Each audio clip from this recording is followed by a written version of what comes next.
Justin Gaethje never needed to be the loudest fighter in the room. He let his actions inside the cage speak for him. After one of his biggest victories, Gaethje reflected on his opponent with respect, acknowledging that the man had once been a world champion. But he also revealed something important. When his opponent failed to get the finish in the second round, Gaethje felt the momentum shift completely. Before the fight, his rival had promised total domination. Gaethje had warned everyone that things would look very different once the fight entered the later rounds. By the second round, doubts would appear. By the third, reality would hit hard. And that's exactly what happened. But that raises an interesting question. What makes Justin Gaethje so special?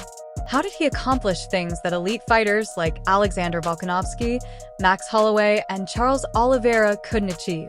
To answer that, we need to revisit some of the greatest moments of Gaethje's incredible career. When Gaethje first arrived in the UFC, many doubted him. Some believed his aggressive style wouldn't survive against the world's best competition. One of those skeptics was Michael Johnson. The two exchanged words before their fight. Johnson believed his wrestling, striking, and overall skill set would be too much for the newcomer. Gaethje didn't waste energy talking. He simply reminded everyone that he did his talking inside the cage. Gaethje called himself the most violent lightweight on the planet. Johnson promised he would find out otherwise. What happened next became one of the most memorable UFC debuts ever. Looking back, it's almost funny hearing those predictions. Johnson wasn't just underestimating Gaethje, he was questioning whether he belonged in the UFC at all. At the time, Justin wasn't a polished fighter. His style relied on pressure, chaos, and relentless punishment. Yet those qualities allowed him to break opponents mentally as well as physically. Against Johnson, he did exactly that. And it was only the beginning. Following two thrilling losses against Dustin Poirier and Eddie Alvarez, many wondered whether Gaethje could evolve. Instead of fading away, he reinvented himself. He returned with devastating first-round knockouts, destroying James Vick, Edson Barboza, and Donald Cerrone. Those victories transformed him from an exciting brawler into a legitimate lightweight contender. By 2020, Gaethje had become one of the division's biggest stars.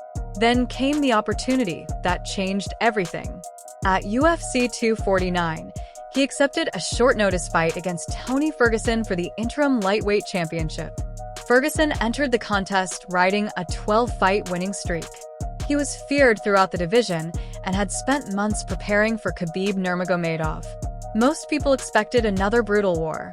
Instead, Gaethje and coach Trevor Whitman delivered a masterclass.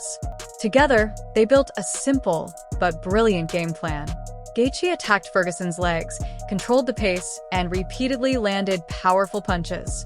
Round after round, Ferguson absorbed punishment unlike anything fans had ever seen. The result shocked the MMA world. Gaethje dominated one of the most dangerous fighters in UFC history and handed Ferguson a defeat that many believe permanently changed the course of his career. Even more impressive, he accomplished it on short notice. The victory elevated Gaethje to a new level. He was no longer just an action fighter. He was now recognized as one of the very best lightweights in the world. Years later, another crucial moment arrived. In March 2023, Gaethje stood at a crossroads. He had already proven he belonged among the elite, but his championship dream remained unfinished. After losses to two undisputed champions, many wondered whether his best days were behind him. Gaethje disagreed. To prove it, he accepted a dangerous fight against Rafael Fiziev, one of the most explosive Muay Thai strikers in the division. The matchup promised violence from the moment it was announced. Both fighters expected fireworks, and they delivered. For 3 rounds, the two warriors engaged in a brutal battle filled with damage, pressure, and non-stop action. By the end of the fight, Fiziev's battered face told the story better than words ever could. Gaethje's experience made the difference. Using leg kicks, movement, and intelligent pressure, he controlled key moments of the contest. He forced Fiziev to fight at an uncomfortable pace and gradually took control of the battle. It was another reminder that Justin Gaethje had evolved. The reckless brawler was gone. In his place stood a veteran warrior capable of combining violence with elite strategy. And that's what makes Justin Gaethje unique. He has the heart of a street fighter, the toughness of a champion, and the intelligence to adapt when necessary. Every time people doubt him, he finds a way to prove them wrong. That's why, years after his UFC debut, Justin Gaethje remains one of the most exciting and respected fighters in mixed martial arts. Years later, Justin Gaethje proved that his success against Rafael Fiziev was no accident. When the two met again, Gaethje left even fewer doubts than before. Logic suggested that time should have favored the younger fighter. Instead, Gaethje once again found a way to stay a step ahead. Fiziev accepted the result with humility, admitting that the experience taught him valuable lessons. But that's the thing about Justin Gaethje. He has a habit of making normal rules look completely irrelevant. Now, let's rewind to a different era. A time when Michael Chandler was still viewed as a legitimate title contender. The lightweight division was changing rapidly.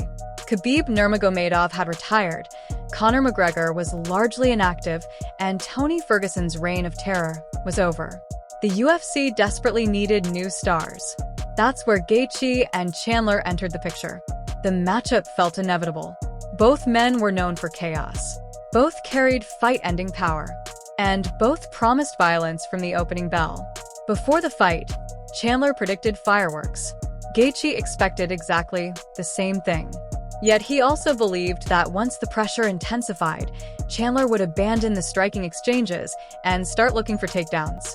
What followed was one of the greatest lightweight fights ever witnessed. After losing his title opportunity against Khabib, Gaethje wanted to get back into contention immediately. Chandler offered the perfect test. For 15 unforgettable minutes, the two men traded bombs. The first round alone looked like something out of a movie. Chandler landed huge shots. Gaethje answered with devastating counters. Both fighters were hurt multiple times, but neither was willing to back down. Then Gaethje started taking over. His leg kicks became a major factor. His timing improved. His pressure increased. As the fight progressed, Chandler's explosive bursts became less effective while Gaethje's accuracy continued to grow. By the end of the contest, Chandler's face told the entire story. Gaethje had battered him, dropped him, and pushed him to the brink of collapse. The fight wasn't just a victory, it was a statement. Afterward, Gaethje explained that despite the wild exchanges, he felt in control. Once the opening round ended, he believed he was dictating the pace and winning the majority of the important moments. The win secured his place among the lightweight elite once again. Soon after, the division entered another fascinating chapter. Islam Makhachev sat on the throne. Charles Oliveira was rebuilding his path back to the title. Arman Tsarukyan was climbing toward contention. And meanwhile, Gaethje and Dustin Poirier remained determined to defend their spots against the next generation. The UFC recognized an opportunity. 5 years after their first battle, they booked a rematch between Gaethje and Poirier. To make things even bigger, they introduced the BMF Championship into the equation. It was the perfect fight. Two veterans, two warriors, two men with unfinished business. For Gaethje, the rematch carried special meaning. The loss to Poirier had haunted him for years, and the chance for redemption became a powerful source of motivation throughout training camp. Both fighters promised violence. Neither disappointed. But this time, Gaethje looked like an entirely different athlete. The reckless pressure fighter, who fought Poirier in 2018, had evolved into a calculated destroyer. Early in the second round, he delivered one of the most spectacular knockouts of his career. A perfectly timed head kick landed flush. Poirier collapsed instantly. The arena erupted. In a matter of seconds, Gaethje had erased years of frustration and captured the BMF title in unforgettable fashion. After the fight, Gaethje revealed the respect that existed between them. Inside the cage, he joked with Poirier that they should never have to fight each other again. After everything they had put each other through, it felt like a fitting conclusion. At least, that's what many people thought. Then came UFC 300, and everything changed. When Max Holloway knocked Gaethje out in the final second of the 5th round, the MMA world was stunned. Many believed it was the beginning of the end. A knockout that brutal often changes fighters forever. History is filled with examples of veterans who never looked the same afterward. I was one of the people who thought Gaethje's time at the top was over. The UFC had younger contenders waiting. New stars needed opportunities. It seemed inevitable that Gaethje would eventually become another respected veteran used to build future champions. Then came the announcement that shocked everyone. Justin Gaethje versus Paddy Pimblett. An interim lightweight title fight.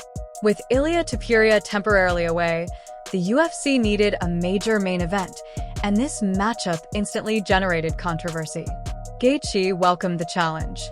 During fight week, he accused Pimblett of disrespecting legends like Dustin Poirier and made it clear he had no intention of allowing the younger fighter to use his name as a stepping stone.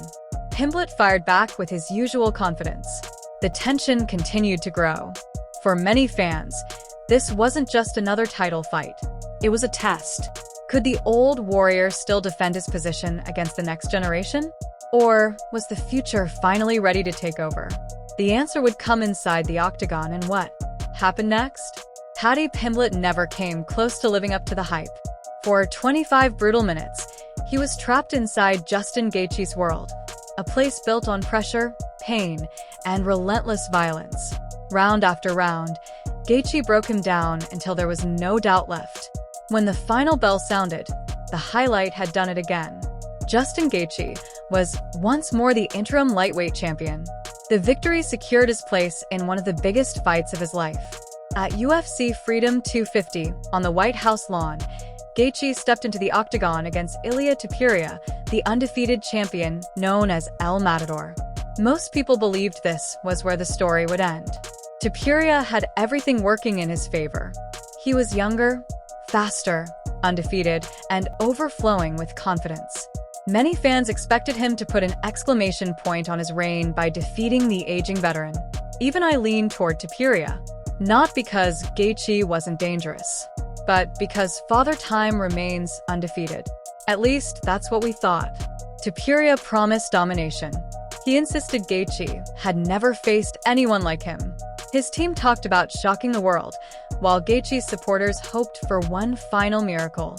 But Justin Gaethje wasn't interested in miracles. He was interested in war. Before the fight, he made one thing clear. He was going to step forward and throw everything he had. Win or lose, he would leave nothing behind. It was exactly the mindset that had carried him through his entire career. And when fight night arrived, he delivered. The battle was savage. Every exchange felt dangerous. Every punch carried fight-ending power. Topuria had his moments, but Gaethje kept marching forward, refusing to surrender an inch of ground. Then came the breakthrough. A crushing right hand. A devastating body attack. Unrelenting pressure. The champion began to fade. Gaethje sensed it immediately. Like every great finisher, he knew when the moment had arrived. He unleashed a final storm of punches, forcing the referee to step in and wave the fight off. The crowd erupted. Justin Gaethje had done the impossible. At 37 years old, after countless wars, devastating defeats, and years of being counted out, he stood on top of the mountain as the undisputed lightweight champion of the world. And that's what makes this victory so special. Not the belt, not the headlines, not even the history. It's the journey. After the brutal knockout loss to Max Holloway, many people believed Gaethje was finished. They expected the UFC to use his name to build younger stars before quietly sending him into retirement. Instead, he reminded everyone exactly who he is. A fighter who has spent his entire career proving doubters wrong. Gaethje once said that he was born in the wrong era, that he should have lived in ancient times and fought inside the Colosseum. Honestly, he might be right. Because few athletes in modern combat sports embody the spirit of a warrior the way Justin Gaethje does. He has won interim titles. He captured the BMF championship. He reached the summit as undisputed champion. And along the way, he created some of the most unforgettable moments the sport has ever seen. At 37 years old, he completed a career that most fighters can only dream about. Maybe that's why fans love him. Maybe that's why opponents respect him. And maybe that's why, no matter what happens next, Justin the highlight, Gaethje will always be remembered as one of the most exciting fighters to ever step inside the octagon. If you enjoyed this story, don't forget to subscribe for more MMA content. Leave a forward comment showing your support for the highlight. And as always, thank you for watching. We'll see you in the next one.